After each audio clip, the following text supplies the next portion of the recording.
आजादी गुलामी से बेहतर होती है। चे गुवेरा बहुत बड़े क्रांतिकारी, उन्होंने एक बात कही थी कि better to die standing than to live on your नीज।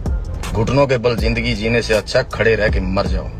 तो मरे तो पड़े ही हो, थोड़ा और मर जाओ, लेकिन निकलो उन बेड़ियों से और उन जंजीरों से निकलो, आजाद हो, अपनी सोच को आजाद करो।